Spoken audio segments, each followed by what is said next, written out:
Hello, good afternoon. कैसे हैं? आज फिर से मैं आपके साथ वापस आ गया हूँ। डे 6 पे हैं हम लोग। और डे 6 स्टाम्प का चल रहा है। मेथड ऑफ स्टाम्प हमारा आज का टॉपिक है। यहाँ से हम लोग स्टार्ट करेंगे। हाँ, स्टाम्प थोड़ा सा लेंथी है लेकिन इट्स ओके, अच्छा चैप्टर है। और एग्ज़ाम पॉइंट ऑफ व्यू से भी अच्छा चैप्टर है, स्कोरिंग है। तो इस पर थोड़ा सा फोकस दीजिए। मेथड ऑफ स्टाम्प क्या होता है? किसी भी इंस्ट्रूमेंट पर स्टाम्प ड्यूटी का पेमेंट होगा या नहीं, उसके लिए हमें तीन चीजें ध्यान रखनी है। पहली तो kind of instrument. Kind of instrument का मतलब यहाँ पर बोला गया, मतलब कौन सा इंस्ट्रूमेंट, मीन्स वो शेड्यूल 1 वाला इंस्ट्रूमेंट है या नहीं, मतलब उसका डिस्क्रिप्शन शेड्यूल फर्स्ट में है या नहीं। और स्टाम्प हम किसको देखकर लगाते हैं? Description of stamp. याद है, हमने पढ़ा था डिस्क्रिप्शन को देखकर। तो डिस्क्रिप्शन ऑफ स्टाम्प मतलब हम यहाँ पर उसके टाइटल को देखकर स्टाम्प नहीं लगाएंगे। हम स्टाम्प लगाएंगे किस पे? डिस्क्रिप्शन को देखकर। और ये भी हम कहाँ देखेंगे? स्केड्यूल 1 में। कि भाई डिस्क्रिप्शन को तो देख लिया, पर अब इस पे कौन सा स्टाम्प लगेगा? एडहेसिव लगेगा या इम्प्रेस लगेगा? And the third thing is proper value of stamp.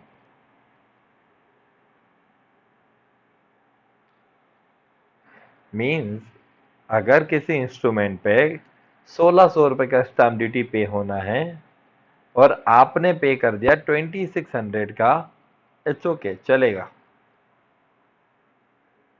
But यहीं पर आपने 1599 रुपए का भी पे कर दिया, तो ये यहाँ पर नहीं चलेगा। ज्यादा होगा तो चलेगा लेकिन कम होगा तो नहीं चलेगा। समझ में आया? तो अब एक्ट ही बताता है कि स्टाम्प ड्यूटी किस तरह से लगाएंगे, एडहेसिव लगाएंगे या एम्प्रेस लगाएंगे। तो किन, अब यहाँ पर बात समझो तो हमें तीन चीजें देखनी है। काइंड ऑफ इंस्ट्रूमेंट, मीन्स वो इंस्ट्रूमेंट शेड्यूल 1 के अकॉर्डिंगली है या नहीं। दूसरा डिस्क्रिप्शन देखना है, उसके अंदर टाइटल के अंदर, टाइटल नहीं देखेंगे, डिस्क्रिप्शन देखेंगे और डिस्क्रिप्शन के हिसाब से देखेंगे एडहेसिव लगेगा, एम्प्रेस और प्रॉपर वैल्यू का स्टाम्प लगाना है। तो ये तीन बातें दिमाग में रखना। अब कौन से इंस्ट्रूमेंट है जिन पे एडहेसिव स्टाम्प लगेगा और कौन से हैं जिन पर इम्प्रेस लगेगा? तो सेक्शन 11 कहता है there are five types of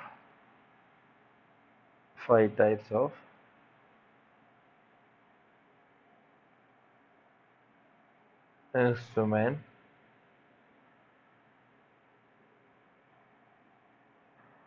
जिन पर कौन सा लगेगा? पांच तरह के इंस्ट्रूमेंट है जिन पर एडहेसिव लगेगा और उसके अलावा पर इम्प्रेस लगेगा। तो ऐसे कौन से हैं? सेक्शन 11 ने पांच इंस्ट्रूमेंट बताए। ऐसे इंस्ट्रूमेंट जिस पर 10 नया पैसा, ठीक है, 10 नया पैसा, ये बुक में भी ऐसा ही लिखा है, ठीक है, तो इसे ध्यान रखना। 10 नया पैसा से ज्यादा स्टाम्प ड्यूटी नहीं देना होती है। जो बिल्स ऑफ एक्सचेंज है या वो भी, या फिर क्या है बेटा, प्रॉमिसरी नोट है। तो जो बिल्स ऑफ एक्सचेंज है वो भी कौन से? Other than payable on demand. Other than payable on demand, इस पर भी कौन सा लगेगा? एडहेसिव लगेगा। बिल्स ऑफ एक्सचेंज और प्रॉमिसरी नोट जो आउटसाइड ऑफ इंडिया लिखा गया है, कहाँ पर ड्रॉ हुआ है? ड्रॉ कहाँ पर हुआ है? Outside of India. उन पर भी क्या होगा बेटा? फटाफट बोलो, उस पर भी एडहेसिव लगेगा। फिर बोला गया हाई कोर्ट के अंदर जो एडवोकेट्स होते हैं, ठीक है, हाई कोर्ट में जो एडवोकेट्स होते हैं, उनका वकालतनामा या फिर जो भी डॉक्यूमेंट है वो अपने आप को रिप्रेजेंट करने के लिए लगाते हैं कि हाँ मैं वकील बन चुका हूँ। तो इन चीज़ों पर भी, उन डॉक्यूमेंट्स पर भी क्या लगेगा हमारा? देखो आपकी बुक में बहुत अच्छे से लाइन लिखी हुई है। जिन चीज़ों पर, आप आ जाओ फटाफट पेज पे आ जाओ। एक सेकंड में पेज, मेरा बुक का क्या है, पेज बंद हो गया है। एक सेकंड आप चालू मैं बताता हूँ आपको, ठीक है। तो अभी फटाफट रिवाइज कर लो। इंस्ट्रूमेंट जिस पर 10 नया पैसा से ज़्यादा ड्यूटी ना देनी पड़ती हो, या ऐसे इंस्ट्रूमेंट जो बिल्स ऑफ एक्सचेंज है जो कि other than payable on demand है, क्या है, other than payable on demand है। इसके बाद फिर क्या बोला गया है, एंट्री एज एन एडवोकेट, वकील की जो होती है, अटर्नी ऑन द रोल, जो वकील को अटर्नी देते हैं या उसका वकालतनामा होता है, उस पर भी क्या लगता है बेटा, हमारा एडहेसिव स्टाम्प लगता है। इसके बाद नोटरी के, पब्लिक नोटरी के जितने भी वर्क होते हैं, उस पब्लिक नोटरी के वर्क में जितना भी आता है काम, उस पर भी हमारे कौन से स्टाम्प लगते हैं, एडहेसिव स्टाम्प लगते हैं। कंपनी जो शेयर ट्रांसफर करती है, क्या करती है बेटा, ये एक ही पॉइंट है ना, बिल्स ऑफ एक्सचेंज और ये दोनों वाले।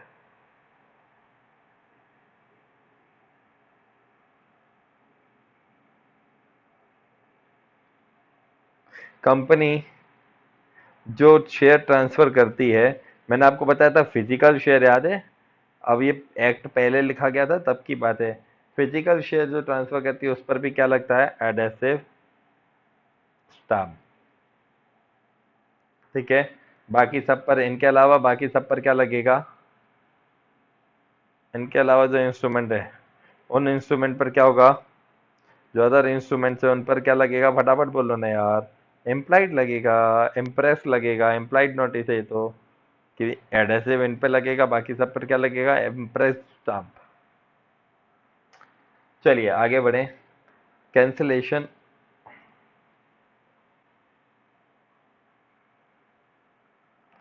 कैंसिलेशन ऑफ एडहेसिव स्टाम्प हमारा नेक्स्ट हेडिंग है। कैंसिलेशन ऑफ एडहेसिव स्टाम्प, आ जाइए फटाफट देखेंगे। अच्छा समझ में आ रहा है ना।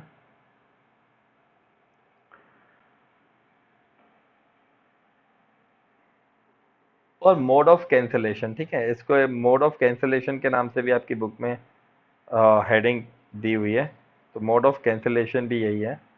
चलिए,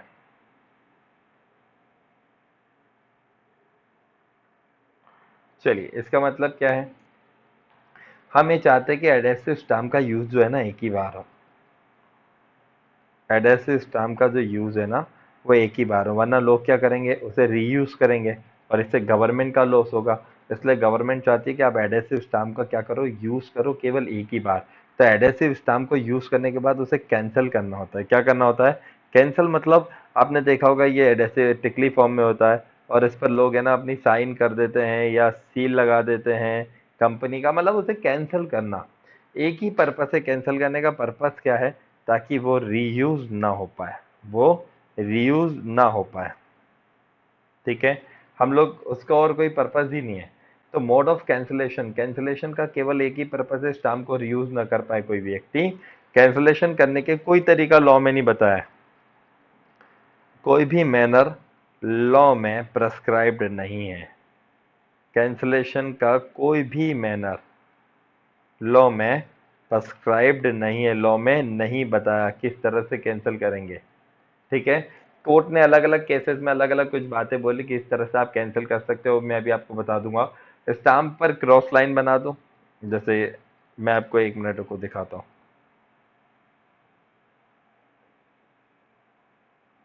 बहुत बड़ा हो गया,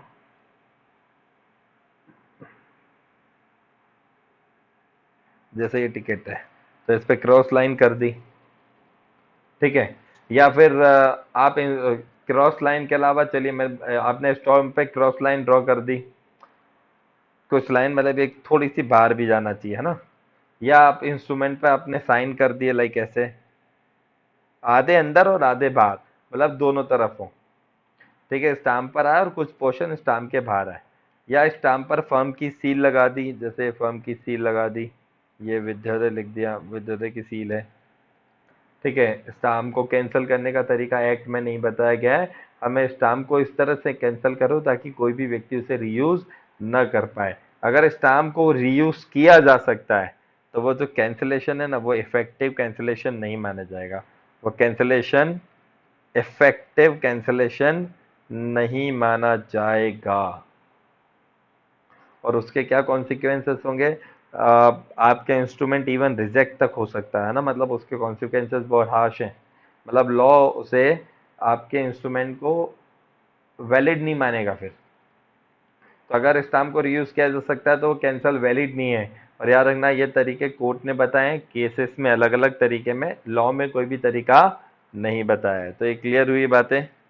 चलिए, अच्छे से आ गई बातें। चलो इसको कॉपी कर लें क्या?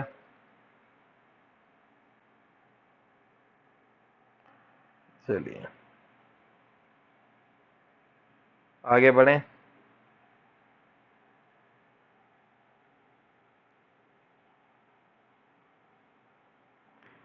आ जाओ फटाफट।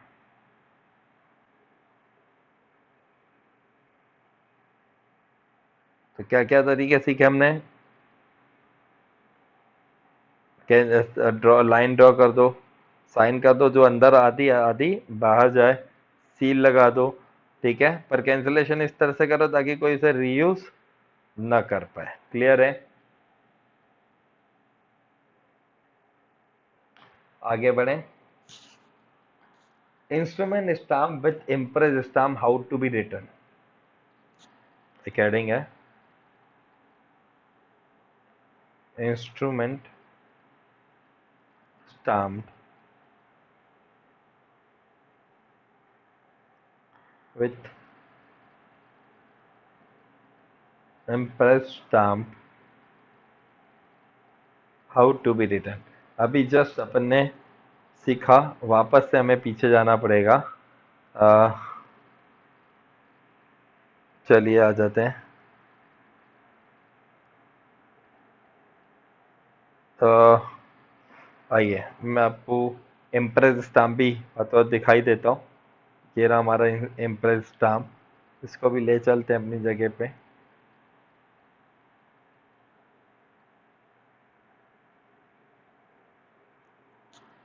इस इम्प्रेस स्टाम्प पे लिखा कैसे जाएगा और इसको कैसे कैंसिल करेंगे? एडहेसिव को तो आपने सीख लिया, लेकिन इम्प्रेस स्टाम्प को भी तो कैंसिल करना पड़ेगा ना। तो वो उसका एक नेचुरल तरीका है। आ जाए।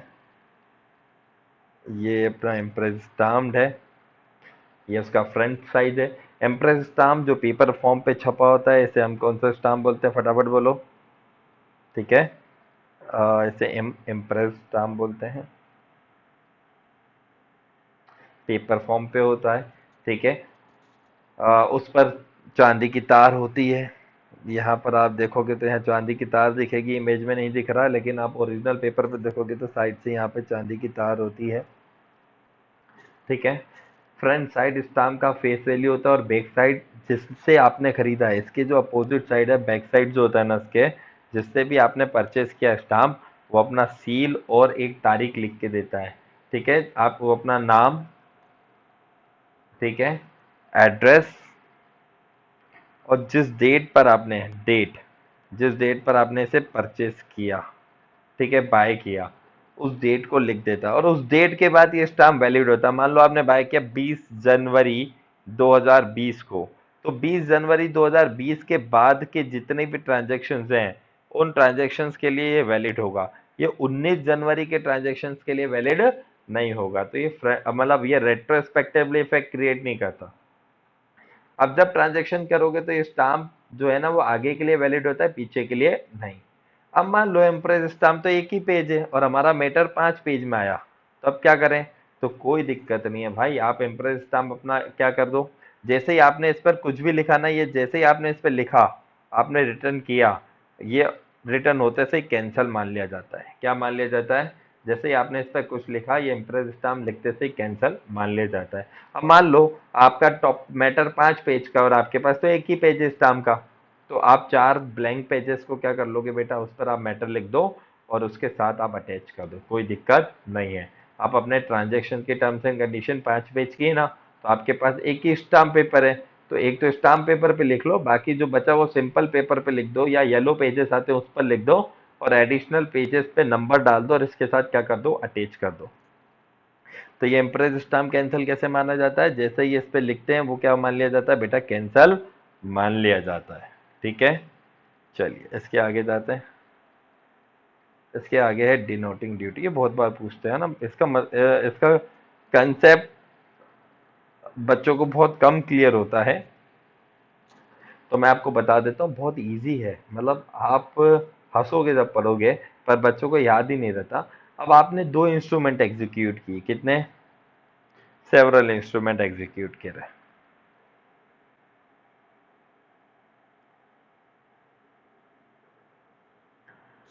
अब दूसरे मतलब पहले पर कितनी लगेगी और दूसरे पर स्टैम्प ड्यूटी कितनी कर लगेगी, अब ये बड़ा कंफ्यूजन हो रहा है ना। दूसरे इंस्ट्रूमेंट पे कितनी स्टैम्प ड्यूटी लगेगी, ये डिपेंड किस पे करता है, फर्स्ट वाले पर। ये डिपेंड किस पे करेगा, फर्स्ट वाले पर। अब दूसरे पर स्टैम्प ड्यूटी नहीं लग रही है, ऐसा भी तो होता है, मैंने बताया था पहले पे लग रही है दूसरे पे 1 रुपए की लगेगी, या पहला एग्जाम्प्ट है तो दूसरे पर भी नहीं लगेगी। तो अब दूसरे पर स्टैम्प ड्यूटी लगेगी कि नहीं लगेगी, ये किस पर डिपेंड करता है, फर्स्ट पे। और आप जब कंफ्यूज हैं इन चीजों को लेकर, तो आप कहाँ जाओगे, अपना कंफ्यूजन दूर करने जाओगे कलेक्टर ऑफ स्टाम्प के पास। कहाँ जाओगे, कलेक्टर ऑफ स्टाम्प के पास। कलेक्टर ऑफ स्टाम्प जो है ना, स्टाम्प ड्यूटी के पास लेकर जाओगे, वो ये देखेगा पहले वाले पर, वो अब दोनों मैटर्स को देखेगा, मैटर्स को कंसीडर करेगा कि पहले वाले पर पूरी दे दो, जो दूसरे पर है नहीं लगेगी। ऐसा बोल सकता है कि फर्स्ट पर आप क्या दे दो, फुल दे दो, और सेकंड को एग्जाम्प्ट कर देगा। या पहला वाला एग्जाम्प्ट है तो दूसरा वाला तो ऑटोमेटिक एग्जाम्प्ट हो जाएगा। या पहले वाले पर बोल देगा फुल दे दो, दूसरे वाले पे 1 रुपए की दे दो। अब ये बात कलेक्टर क्या कर देगा, डिनोट कर देगा। मतलब ये जो बात है ना, ये इनमें से कोई भी एक मैटर कलेक्टर इंस्ट्रूमेंट पर क्या लिख के दे देगा, डिनोट करके दे देगा, ठीक है। उसको बोलते हैं डिनोटिंग ड्यूटी। जब आप कंफ्यूज होते हो तो आप कहाँ चले जाते हो, कलेक्टर के पास, और कलेक्टर की बात आपके इंस्ट्रूमेंट पर डिनोट करके दे देता है, तो उससे बोलते हैं डिनोटिंग ड्यूटी। और अगर उस कलेक्टर को कुछ एडिशनल इंफॉर्मेशन चाहिए ड्यूटी कैलकुलेट करने के लिए, तो वो आपसे एडिशनल इंफॉर्मेशन भी मांग सकता है, ठीक है। अब टॉपिक है टाइम ऑफ स्टाम्पिंग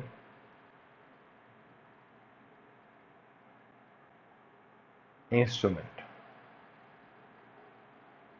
मतलब कितने टाइम में आपको स्टाम्प पे करना है, मतलब कितने टाइम के अंदर अंदर स्टाम्प ड्यूटी पे कर लेना है। अब बातें आती हैं इंस्ट्रूमेंट एग्जीक्यूट इन इंडिया,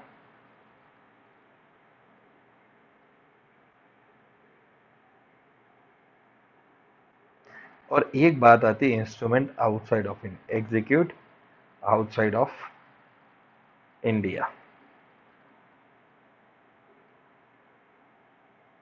अब ये दोनों बातें हैं, इन दोनों बातों को डील करना है। भाई वो पूछ रहा है कि कितने टाइम में आपको स्टाम्प ड्यूटी पे करनी है। क्या पूछ रहा है वो आपसे, कितने टाइम के अंदर आपको स्टाम्प ड्यूटी पे करनी है। समझ में आ रही है मेरी बात। तो भैया चलो आ जाओ, इंस्ट्रूमेंट एग्जीक्यूट इन इंडिया, तो ऐसे इंस्ट्रूमेंट जिनका एग्जीक्यूशन इंडिया में हुआ है, तो एग्जीक्यूशन के टाइम पर, एग्जीक्यूशन टाइमिंग पर, या बिफोर एग्जीक्यूशन,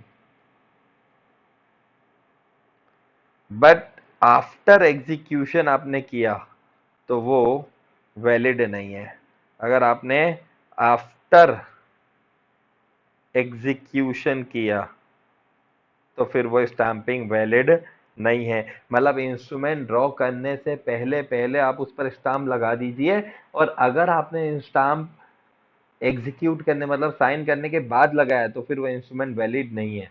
देखो कोर्ट हमेशा ये मान के चलता है, कोर्ट हमेशा ये मान के चलता है कि आपने जो इंस्ट्रूमेंट एग्जीक्यूट किया है वो बिफोर किया है, कोई दिक्कत नहीं है। कोर्ट क्या मान के चलता है, आपने जो इंस्ट्रूमेंट ड्रॉ किया है वो, सॉरी, आपने जो इंस्ट्रूमेंट एग्जीक्यूट किया है उस पर स्टाम्प पहले लगाया है। बट अगर किसी ने ये बाद में प्रूफ कर दिया कि नहीं इसने एग्जीक्यूशन के बाद स्टाम्प लगाया है, तो फिर वो स्टाम्प वैलिड नहीं माना जाएगा। बहुत क्लियर कंसेप्ट है। मतलब मैं आपको बहुत सही एक बात बता रहा हूं कि अगर आपने 2 सेकेंड बाद भी, आफ्टर 2 सेकेंड भी लगाया, तो भी वो वैलिड नहीं है, वो वॉइड है। क्या माना जाएगा, वो वॉइड माना जाएगा, वो वैलिड नहीं माना जाएगा। ये इतना याद रखना, मतलब इतना बड़ा है।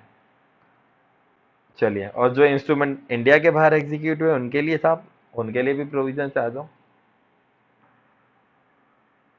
चले, उनके लिए क्या प्रोविजन है वो देख लेते हैं। जो इंस्ट्रूमेंट इंडिया के बाहर एग्जीक्यूट हुए, इंडिया के बाहर तो इंडिया का स्टाम्प नहीं मिलता, तो इसलिए उन्हें रिलीफ दी गई है। जो इंडिया के बाहर एग्जीक्यूट है उन्हें रिलीफ दी गई है। तो जिस दिन वो इंडिया लाए गए, अच्छा ये अदर देन है ना, अदर देन हम कौन से इंस्ट्रूमेंट की बात कर रहे हैं? Instrument other than bills of exchange और प्रोमिसरी नोट, वो भी कौन से? पेबल ऑन डिमांड, इनकी बात हो रही है। जब ये फर्स्ट टाइम, अच्छा जिनका रिलेशन किसके साथ है? ऐसी प्रॉपर्टी के साथ है जो इंडिया में सिचुएटेड है। रिलेशन कौन सी प्रॉपर्टी के साथ है? जो इंडिया में सिचुएटेड है या इंडिया से लिंक रखती है। तो ऐसी प्रॉपर्टी से रिलेटेड कोई इंस्ट्रूमेंट है जो इंडिया लाया गया, तो उससे फर्स्ट टाइम जिस दिन आया उस दिन से 3 मंथ का टाइम दिया गया है। 3 मंथ के अंदर उस पर स्टाम्पिंग हो जानी चाहिए। और दूसरा पॉइंट, ये तो पहला था। दूसरा, बिल्स ऑफ एक्सचेंज या प्रोमिसरी नोट के केस में उस पर स्टाम्पिंग कब लगेगी? जब वो इंडिया में, मैंने बताया था, या तो पेमेंट के लिए आया हो, या इंडोर्समेंट के लिए आया हो, या डिस्काउंटिंग के लिए आया हो, या किसी भी तरह के ट्रांजैक्शन जो इंडिया में है तो उस पर स्टाम्प लगेगी, वरना उस पर स्टाम्प नहीं लगेगी। क्लियर है? ठीक है, चलिए अब हम 31 से लेके, अभी हम लोगों को है ना कुछ सेक्शंस पढ़ने। हम लोग अभी 31, 32, 33 अपन इम्पाउंडिंग से पढ़ेंगे कल। अभी अपन थोड़ा सा पढ़ लेते हैं, 31 और 32 पढ़ लेते हैं। उसके बाद इस आज के लेक्चर को कंप्लीट करेंगे। और इसके बाद फिर बचेगा 33, 34, 35 इम्पोर्टेंट है। और फिर कुछ छोटी छोटी सी बातें हैं, मतलब बेसिक, आपसे बुक खोल के अपन रीड भी करेंगे तो इजीली हो जाएगा। मतलब वो फिर उसके बाद एक ही टॉपिक में अपना लेक्चर कवर हो जाएगा। चलिए, execution as to stamp section 31 to 35।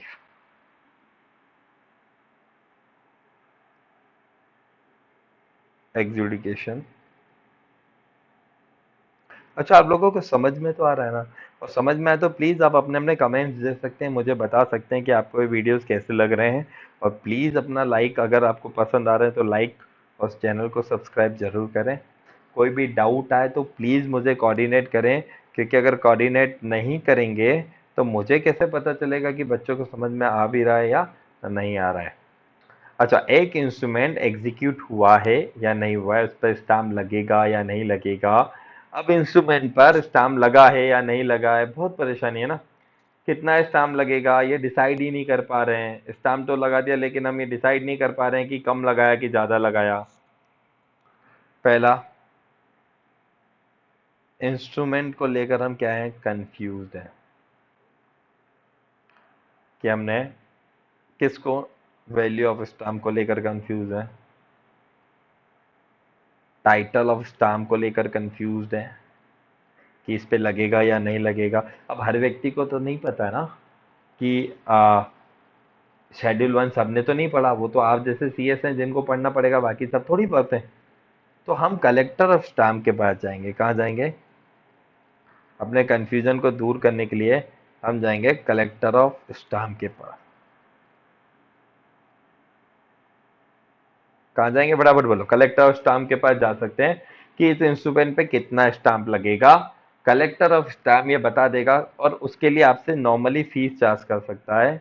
और नॉर्मली फीस कितनी चार्ज करेगा? तो बोला गया मिनिमम जो है वो 50 पैसे, 50 पैसा, और मैक्सिमम वो 5 रुपए तक की फीस चार्ज कर सकता है। ठीक है, इस बात को कैलकुलेट करके देने के लिए कलेक्टर ये देखेगा इंस्ट्रूमेंट का नेचर।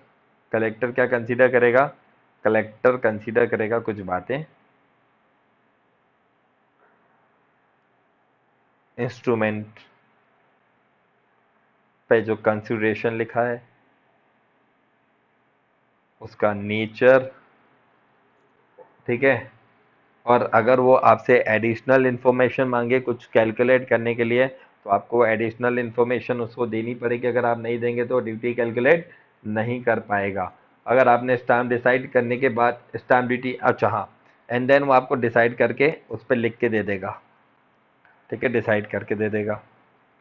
अभी अभी आपने डिनोटिंग ड्यूटी भी कुछ इस तरह का ही पढ़ा, लेकिन वहाँ दो में कंफ्यूजन था। यहाँ आप एक ही इंस्ट्रूमेंट को लेकर कंफ्यूज हो। तो कलेक्ट, हाँ, फिर कलेक्टर के पास ये पावर नहीं है। सेक्शन 31 ने केवल उसको ये पावर दिया है कि लोगों की मदद करो। फिर कलेक्टर के पास ये पावर थोड़ी है कि बाद में इंक्वायरी करवाए। बाद में वो इंक्वायरी करवाने का पावर नहीं है कि भैया मान लीजिए आप, श्रेया मेरे पास आई और श्रेया ने मुझसे, मैं मान लो मैं कलेक्टर हूँ, श्रेया बच्ची है, श्रेया मेरे पास आई और बोले सर मेरे को आप ड्यूटी कैलकुलेट करके दो, मैंने करके दे दी। तो बाद में मेरे पास इंक्वायरी करवाने का पावर है, ये पावर नहीं है कि मैंने, श्रेया ने पैसे भरे कि नहीं भरे, श्रेया ड्यूटी कैलकुलेट कराने आई थी। अपने पास ये पावर नहीं है, कलेक्टर साहब के पास ये पावर नहीं है। क्लियर बात है। वो सिर्फ भी आपको लिख के दे देगा, फिर आप भरो न भरो उससे उसको कोई लेना देना नहीं है। सेक्शन 32। अब कुछ लोग होते हैं जो स्टाम्प ड्यूटी भर देते हैं और वो बोलते हैं हमें प्रूफ चाहिए, हमें प्रूफ चाहिए, तो कि हमने स्टाम्प ड्यूटी पे कर दी। तो वो पर्सन सेक्शन 32 के पास जाते हैं, कलेक्टर के पास, और कलेक्टर को बोलते हैं कि हमें सर्टिफिकेट इशू करके दो। अब कलेक्टर बोलता है किस बात का सर्टिफिकेट, तो कल कि हमने स्टाम्प ड्यूटी पे कर दी है। क्या कर दी है बेटा? स्टाम्प ड्यूटी पे कर दी है, इस बात का सर्टिफिकेट दो। ठीक है, अब वो आपको दे देगा, या तो इंस्ट्रूमेंट पर स्टाम्प ड्यूटी एग्जेम्प्ट है, इस बात का सर्टिफिकेट दो। सर्टिफिकेट बेसिकली प्रूफ के लिए लिया जाता है। ठीक है, तो कोई भी इंस्ट्रूमेंट हम कलेक्टर ऑफ स्टाम्प ड्यूटी के पास जा सकते हैं और उसको क्या बोल सकते हैं कि हमने स्टाम्प ड्यूटी पे कर दी है, प्लीज आप इसके बदले में हमें क्या दे दो, आप हमको दे दो सर्टिफिकेट। तो कलेक्टर साहब पहले सर्टिफिकेट देने से पहले करेंगे इंक्वायरी कि आपने सेक्शन 31 में अगर वैल्यू कैलकुलेट कराई थी तो वो उतनी वैल्यू का स्टाम्प आपने पे किया या नहीं किया, या आपने प्रॉपर वैल्यू का स्टाम्प, मान लो 31 में आप उसके पास नहीं आए थे, आपने खुद के हिसाब से वैल्यू भरी थी, तो प्रॉपर वैल्यू ऑफ स्टाम्प पे किया या नहीं किया। ठीक है, तो फिर वो आपको स्टाम्प ड्यूटी पेड का सर्टिफिकेट दे देगा। देन ये करने के बाद वो क्या कर देगा, स्टाम्प ड्यूटी पेड का पेड सर्टिफिकेट इशू करके दे देगा। अब या ऐसा भी हो सकता है ना कि उस इंस्ट्रूमेंट पे स्टाम्प ड्यूटी लगती ही नहीं हो, वो एग्जेम्प्टेड इंस्ट्रूमेंट हो। अब क्या करें? अरे अभी बताया ना, पहले वाले पे पूरी भर दो, दूसरे पे एग्जेम्प्ट है। तो एग्जेम्प्टेड इंस्ट्रूमेंट के केस में वो आपको एक सर्टिफिकेट इशू करके देगा, नॉन चार्जेबल विद ड्यूटी का।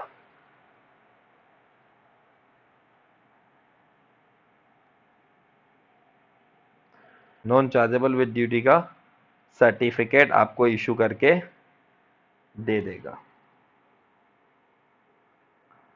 सर्टिफिकेट तभी इशू होगा जब आप प्रेस्क्राइब टाइम में जाओगे।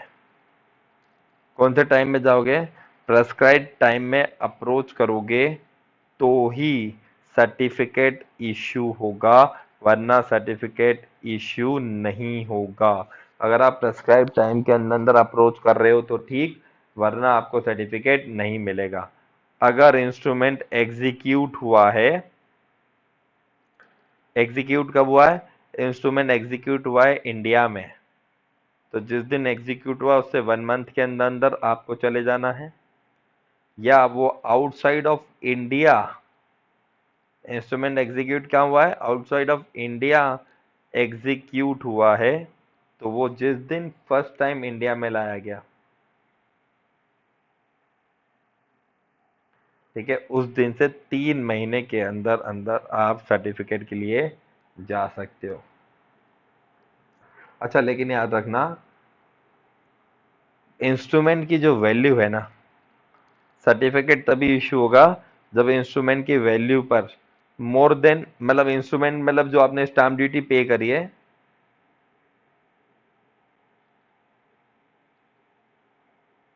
स्टाम्प ड्यूटी पेड वैल्यू जो हो वो मोर देन 10 नया पैसा से ज्यादा हो। मतलब बिलो अगर 10 पैसा है तो भैया वो आपको सर्टिफिकेट नहीं देगा। मतलब 10 पैसे की ड्यूटी भरोगे और 1 रुपए का सर्टिफिकेट लेके जाओगे तो अच्छी बात है क्या? नहीं ना।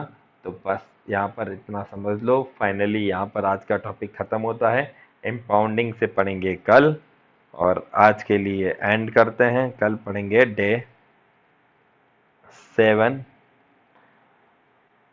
अच्छा, आज डे 6 था, डे 7 था, और डे 6 नहीं, आज डे 7 है बेटा। ठीक है, तो कल पढ़ेंगे डे 8। ठीक है, आज हमने बहुत कुछ पढ़ा। इसके बाद कल है डे 8। डे 8 में हम लोग कोशिश करेंगे ख़त्म हो जाए, और नहीं हो पाया तो डे 9 भी जा सकता है। ठीक है, तो एक या दो सेशंस बाकी हैं चैप्टर कंप्लीट करने के लिए। ऐसे सारे इंपॉर्टेंट टॉपिक तो कल कवर हो जाएंगे, बट कुछ फिर भी होता है, जैसे रीड करने वाले टॉपिक होते हैं, तो मैं उसका ओवरव्यू दे दूंगा आप लोगों को, एंड देन अपन उस चीज़ को हाँ ख़त्म करेंगे। ठीक है, तो आई होप आज के लिए मोर देन एनफ है।